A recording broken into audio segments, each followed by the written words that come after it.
talking about where are we going next. Well, I want to show you guys where I've been at for a while. That's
Just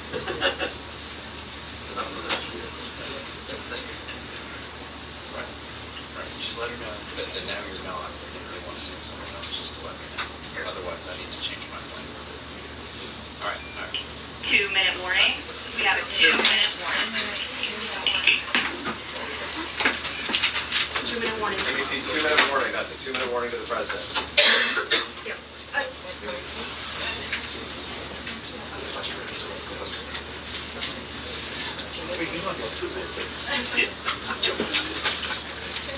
Yeah, and Michelle, I'll just note that about 90 seconds ago we got a 2-minute warning, so we are expecting to see the president here in the ABC, that's a 2-minute warning.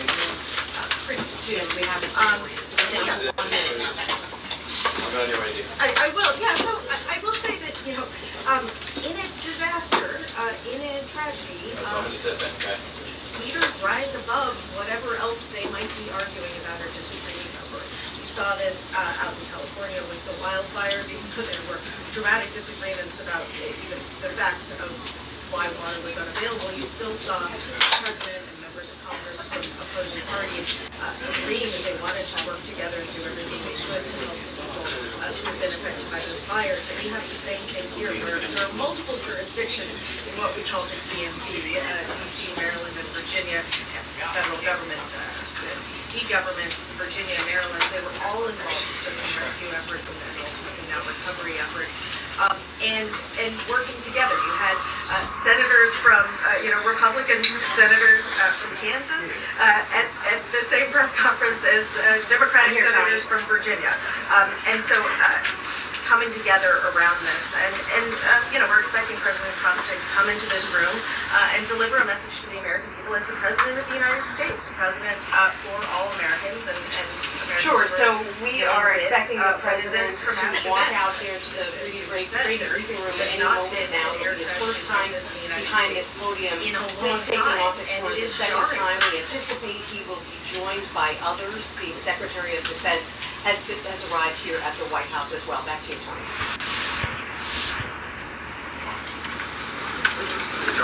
And the door is open. He's walking in. Mr. President, welcome. Thank you very much. Thank you.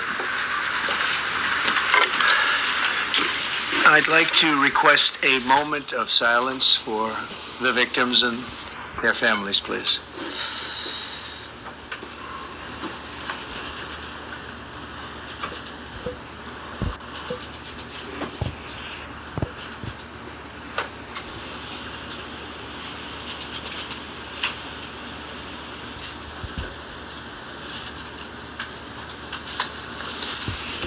Thank you very much.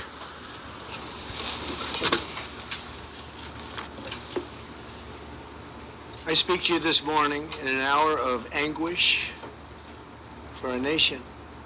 Just before 9 p.m. last night, an American Airlines regional jet carrying 60 passengers and 4 crew collided with an Army Black Hawk helicopter carrying 3 military service members over the Potomac River in Washington, D.C., while on final approach to Reagan National Airport. Both aircraft crashed instantly and were immediately submerged into the icy waters of the Potomac. Real tragedy. The massive search and rescue mission was underway throughout the night, leveraging every asset at our disposal, and I have to say the local, state, federal, military, including the United States Coast Guard in particular, they've done a phenomenal job. So quick, so fast, it was mobilized immediately. The work has now shifted to a recovery mission. Sadly, there are no survivors. This was a dark and excruciating night in our nation's capital and in our nation's history, and a tragedy of terrible proportions. As one nation, we grieve for every precious soul that has been taken from us so suddenly, and we are a country of really, we are in mourning. This is really shaken a lot of people, including people, very sadly, from other nations who were on the flight. For the family members back in Wichita, Kansas, here in Washington, D.C., and throughout the United States and in Russia, we have a Russia contingent, some very talented people. Unfortunately, were on that plane. Very, very, very sorry about that. Whose loved ones were aboard the passenger jet. We can only begin to imagine the agony that you're all feeling. Nothing worse. On behalf of the First Lady, myself, and 340 million Americans, our hearts are shattered alongside yours, and our prayers are with you now and in the days to come. We'll be working very, very diligently in the days to come. We're here for you to wipe away the tears and to offer you our devotion, our love, and our support. There's great support. In moments like this, the differences between Americans fade to nothing compared to the bonds of affection and loyalty that unite us all, both as Americans and even as nations. We are one family, and today we are all heartbroken. We're all searching for answers. That icy, icy Potomac, it was a cold, cold night, cold water. We're all overcome with the grief for many who have so tragically perished, will no longer be with us. Together we take solace in the knowledge that their journey ended not in the cold waters of the Potomac, but in the warm embrace of a loving God. We do not know what led to this crash, but we have some very strong opinions and ideas, and I think we'll probably state those opinions now. Because over the years I've watched as things like this happen, and they say, well, we're always investigating, and then the investigation 3 years later, they announce it. We think we have some pretty good ideas, but we'll find out how this disaster occurred, and we'll ensure that nothing like this ever happens again. The FAA and the NTSB and the U.S. military will be carrying out a systematic and comprehensive investigation. Our new Secretary of Transportation, Sean Duffy, his second day on the job when that happened. It's a rough one. We'll be working tirelessly. He's a great gentleman. The whole group these are great people, and they are working tirelessly to figure out exactly what happened. We will state certain opinions, however. I'm also immediately appointing an acting commissioner to the FAA, Christopher Rocheleau, a 22-year veteran of the agency, highly respected. Christopher, thank you very much. Appreciate it. We must have only the highest standards for those who work in our aviation system. I changed the Obama standards from very mediocre at best to extraordinary. You remember that. only the highest aptitude, they have to be the highest intellect and psychologically superior people were allowed to qualify for air traffic controllers. That was not so prior to getting there. When I arrived in 2016, I made that change very early on because I always felt this was a job that, and other jobs too, but this was a job that had to be superior intelligence, and we didn't really have that, and we had it. And then when I left office and Biden took over, he changed them back to lower than ever before. I put safety first. Obama, Biden, and the Democrats put policy first. And they put politics at a level that nobody's ever seen, because this was the lowest level. Their policy was horrible, and their politics was even worse. So as you know, last week, long before the crash, I signed an executive order restoring our highest standards for air traffic controllers and other important jobs throughout the country. So it was very interesting. About a week ago, almost upon entering office, I signed something last week that was an executive order, very powerful, on restoring the highest standards of air traffic controllers, and others, by the way. Then my administration will set the highest possible bar for aviation safety. We have to have our smartest people. It doesn't matter what they look like, how they speak, who they are. It matters intellect, talent, the word talent. They have to be talented, naturally talented geniuses. You can't have regular people doing that job. They won't be able to do it. But we'll restore faith in American air travel. I'll have more to say about that. I do want to point out that various articles that appeared prior to my entering office, and here's one. The FAA's diversity push includes focus on hiring people with severe intellectual and psychiatric disabilities. That is amazing. And then it says FAA says people with severe disabilities are most underrepresented segment of the workforce, and they want them in, and they want them. They can be air traffic controllers. Naturally tender and juicy. Comes in buffalo and original. Cooked crispy and golden. Another article, the Federal Aviation Administration, this was before I got to office, recently, second term.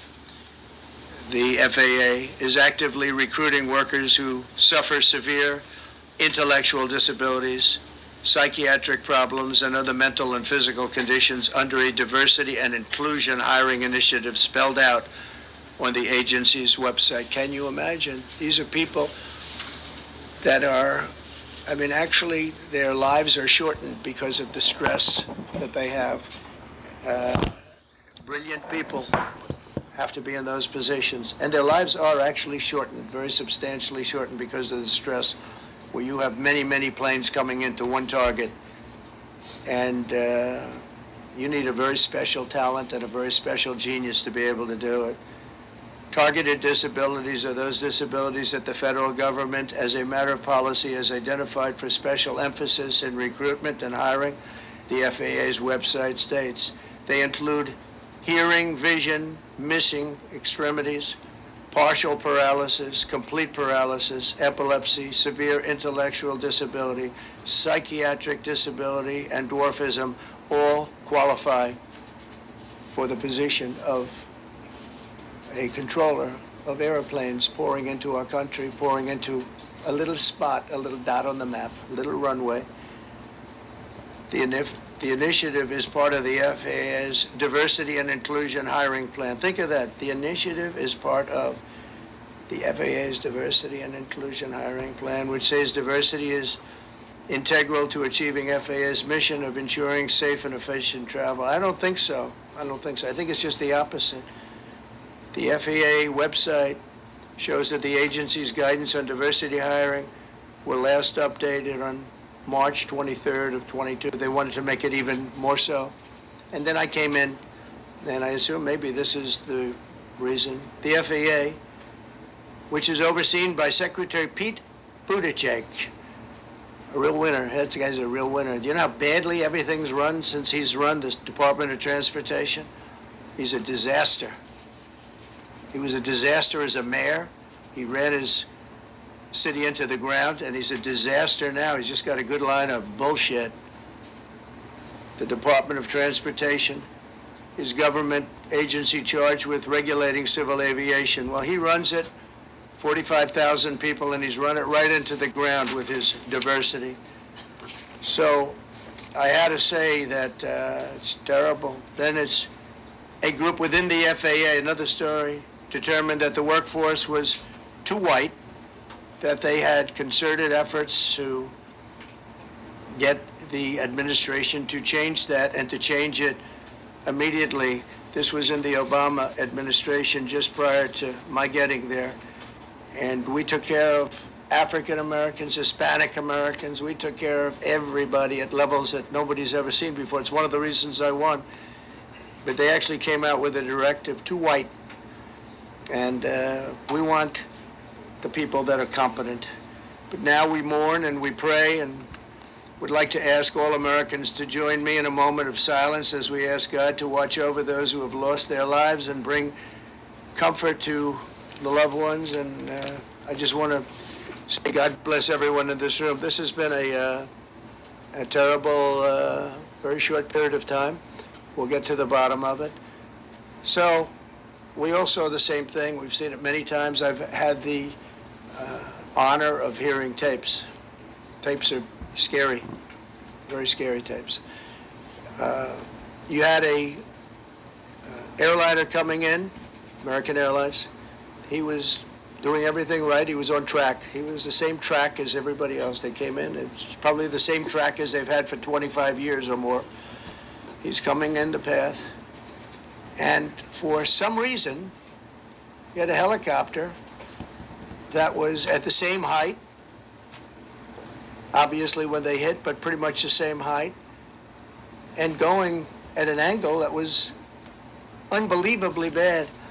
When the air traffic controller said, do you see, he was talking about, do you see him? But there was very little time left when that was stated. And then also, he said, follow him in. And then almost immediately after that, seconds after that, there was the crash that took place. Well, you follow him in, that means like everything's fine, follow him in. You had a pilot problem from the standpoint of the helicopter, because it was visual. It was a very clear night. It was cold, but clear, and clear as you could be. The American Airlines plane had lights blazing. They had all of their landing lights on. I could see it from the Kennedy Center tape. We had a tape up on the Kennedy Center. That seems to be the primary. Thus far, I'm sure we'll see other tapes because it's such an area where there are a lot of cameras looking up into the air, into space. So we'll probably see many other shots of it before too much time goes by. But we had a situation where you had a helicopter that had the ability to stop. I have helicopters. You can stop a helicopter very quickly. It had the ability to go up or down. It had the ability to turn. And the turn it made was not the correct turn, obviously. It did somewhat the opposite of what it was told. We don't know that would have been the difference because the timing was so tight. It was so little. There was so little time to think. But what you did have is you had vision. The helicopter had vision of the plane because you had vision of it all the way, perfect vision of it all the way from at Kennedy Center where the tape was taken.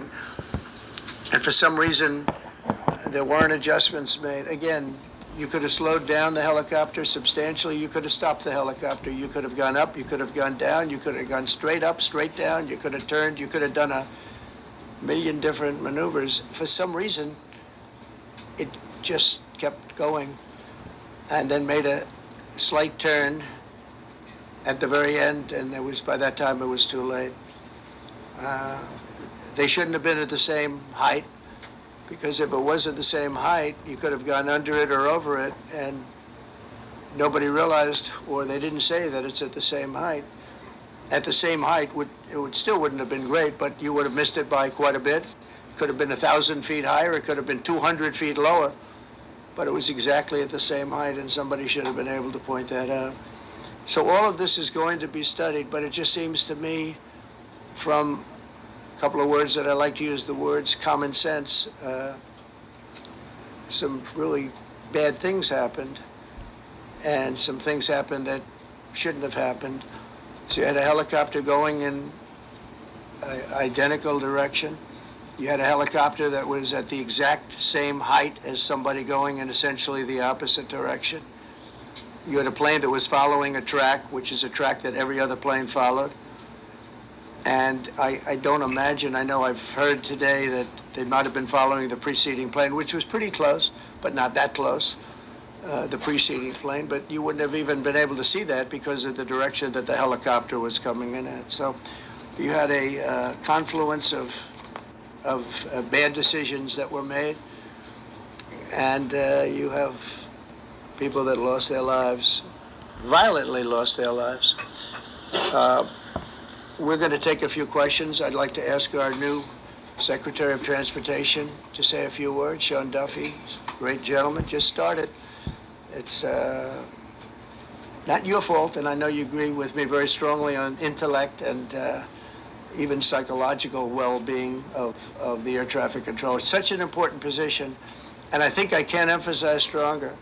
I changed it when I first ran in 2016. I changed it. We had the highest standard that you could have, and then they changed it back. That was Biden, to a standard I read it to you. That was from one of your papers. One of the people in this room actually wrote that. And then I changed it back a few days ago. And unfortunately, that was, we'll see. We don't know that necessarily it's even the controller's fault. But one thing we do know, there was a lot of vision, and people should have been able to see that, at what point do you stop? At what point do you say, wow, that plane's getting a little bit close? So this is a tragedy that should not have happened. Please, Sean.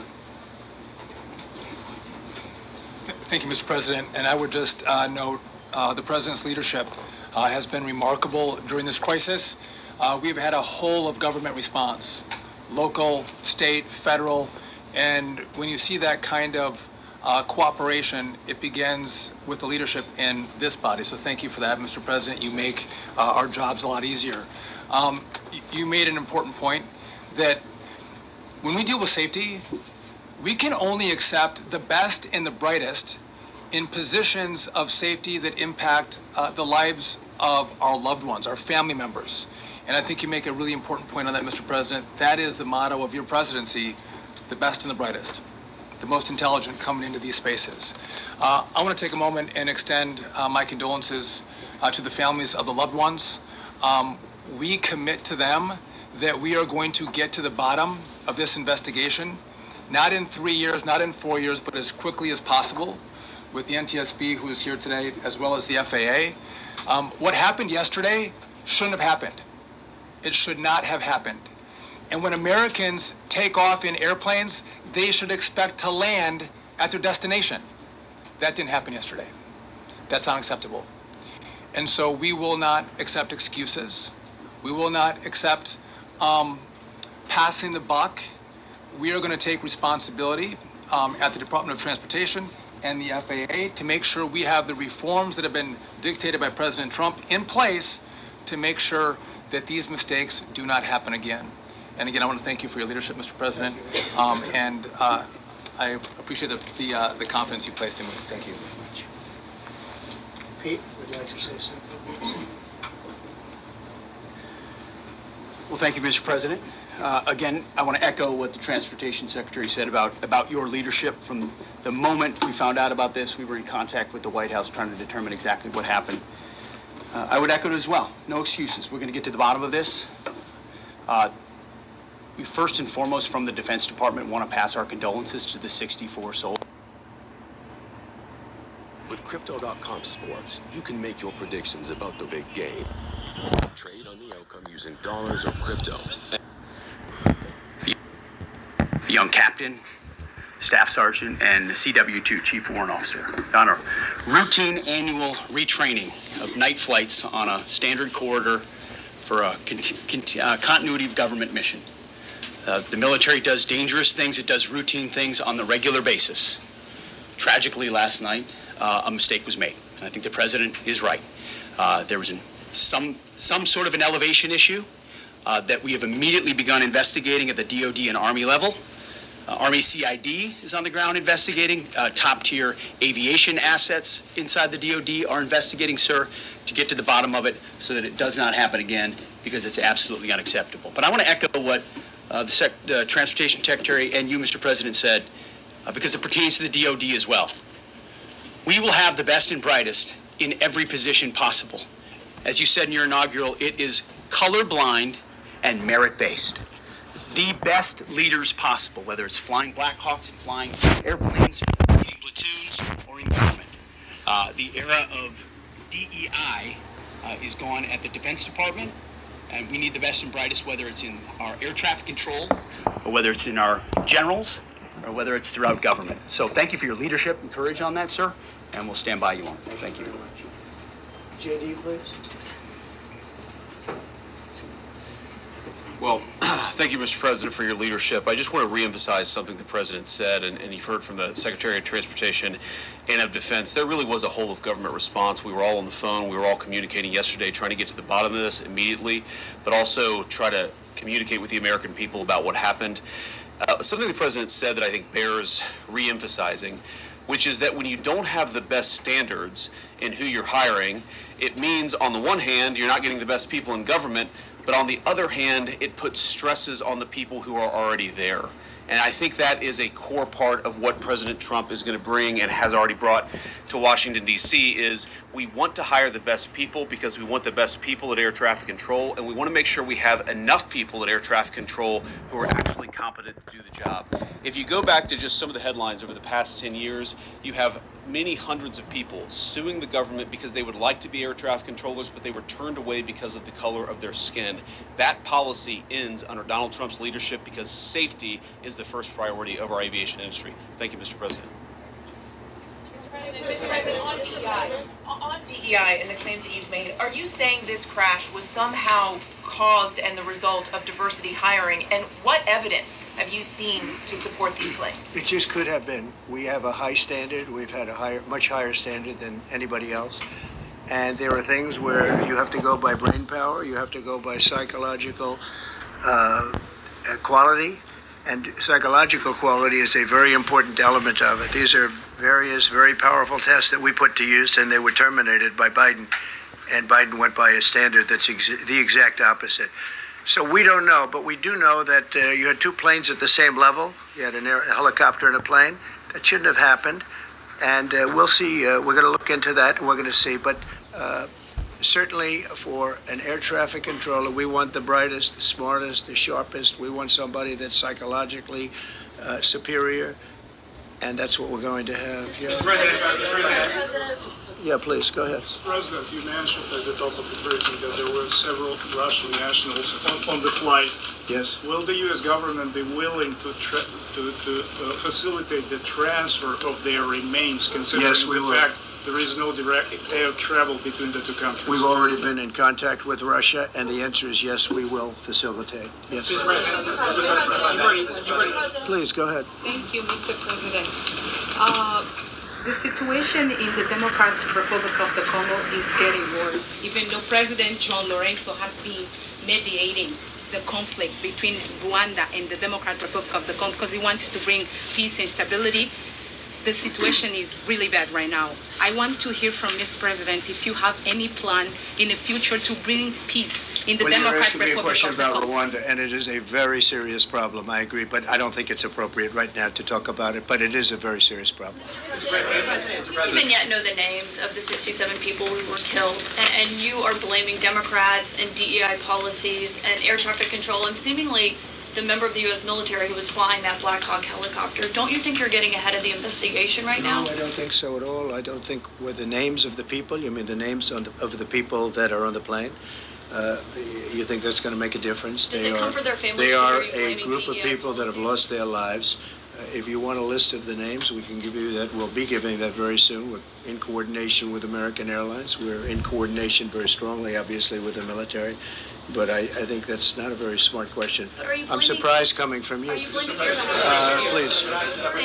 Thank you, President Trump. Thank you for being here. Based on your analysis so far, do you have a sense of who was at fault, if it was the plane, the helicopter, air traffic control, and can you assure people that it is safe to fly in and out of D.C.? Well, I've given you the analysis, and the analysis was based on vision. You had a lot of people that saw what was happening. You had some people that knew what was happening. There was some warnings, but the warnings were given very, very late. Those warnings were given very late. It was almost as they were given. A few seconds later, there was the crash. It should have been brought up earlier. But the people in the helicopter should have seen where they were going. I can't imagine people with 20/20 vision not seeing, what's happening up there. Again, they shouldn't have been at the same height. You're going in reverse directions or sideway directions. Obviously, you want to be at different heights. I see it all the time when I'm flying. You have planes going in the opposite. They're always lower. We're higher. So if somehow there's a screw up, there's not going to be a tragedy. It'll be close, but there's never going to be a tragedy if you're at a different elevation. For whatever reason, they were at the same elevation. And also, from the American Airlines standard, he's along the track that every plane is along. You say, what was a helicopter doing in that track? It's very sad. But visually, somebody should have been able to see and taken that helicopter out of play, and they should have been at a different height. Thank you, sir. You mentioned the Russians that were on board that plane. What other nationalities were on board that passenger? There were a couple of others. We're going to be announcing it in about an hour. We have some very specific information. We're calling the countries. We've spoken to most of them, but there were some other countries represented. Mr. President, have you spoken to President Putin? I have not, no. Mr. President, on your executive order. Not about this. On your executive order, you've already issued an executive order. You say will restore aviation safety. Right. This crash happened after that. Was the executive order successful, and what more needs to change to keep people safe? Well, we issued it 3 days ago, and we're in the process of making those changes. This is something that should have been done a long time ago. Actually, my original order should have never been changed, and I think maybe you wouldn't have had this problem. Maybe. Yeah, please, go ahead. Yes, thank you. We see like everyday life that very often those diversity hires cause sometimes issues, as you just mentioned. So what plan do you have? Are we going to see some fire? Are you going to fire some of those diversity hire in the federal government? What plan do you have? I would say the answer is yes. If we find that people aren't mentally competent, you see the language. The language is put out by them. And if you see that, I'm not going to bore you by reading it again, but these are not people that should be doing this particular job. They'd be very good for certain jobs, but not people that should be doing this particular job. Mr. President, you have today blamed the diversity elements, but then told us that you weren't sure that the controllers made any mistake. We then said perhaps the helicopter pilots were the ones who made the mistake. It's all under investigation. I understand that. That's why I'm trying to figure out how you can come to the conclusion right now that diversity had something to do with this crash. Because I have common sense, okay? And unfortunately, a lot of people don't. We want brilliant people doing this. This is a major chess game at the highest level. When you have 60 planes coming in during a short period of time, and they're all coming in different directions, and you're dealing with very high-level computer work and very complex computers. And one of the other things I will tell you is that the systems that were built, I was going to rebuild the entire system, and then we had an election that didn't turn out the way it should have.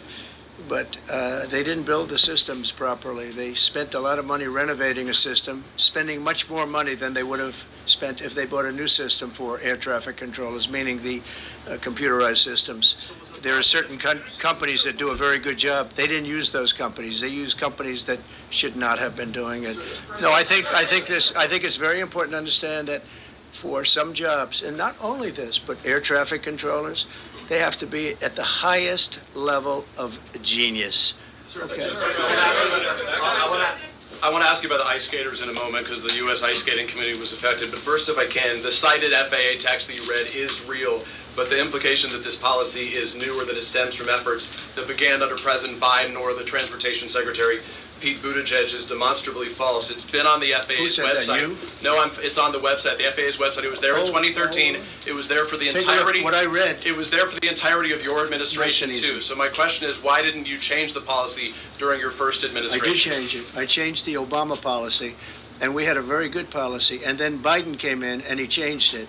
And then when I came in 3 days ago, I signed a new order bringing it to the highest level of intelligence. Okay. It was on the website.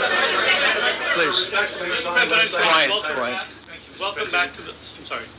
You mentioned that a vision was probably the problem that was at issue in this crash. There's been some reports that one of the pilots in the helicopter may have been using night vision equipment. Was there any indication? I heard that. We don't know. We're going to know that pretty soon. It may change your viewplane if you do have the night vision. So it's very possible that could have happened.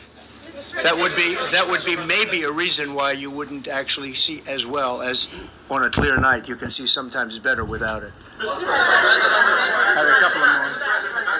Mr. President, is it helpful to have your Secretary of Transportation confirmed, and does this intensify your interest in getting other nominees confirmed quickly? Go to what? Is it helpful to have your Secretary of Transportation confirmed, and does this intensify your interest in getting other nominees confirmed quickly as well? Well, sure. We want fast confirmations, and the Democrats, as you know, are doing everything they can to delay them. They've taken too long. We're struggling to get very good people that everybody knows are going to be confirmed, but we're struggling to get them out faster. We want them out faster. It's a good question, actually. We've been pushing Sean. Everyone knows Sean for a long time. He got many, many Democrat votes, but they want to take as long as they can. They ask questions like some of the questions that Peter would ask that were totally irrelevant and not very good questions, but they want to just keep it going. They want to keep it going as long as possible. I was very honored, actually, that you got so many Democrat votes. I was just going to ask if you see the irony in your own propaganda in the Constitution on your brainwash tour. Question: is it your impression that military training that was done during that time?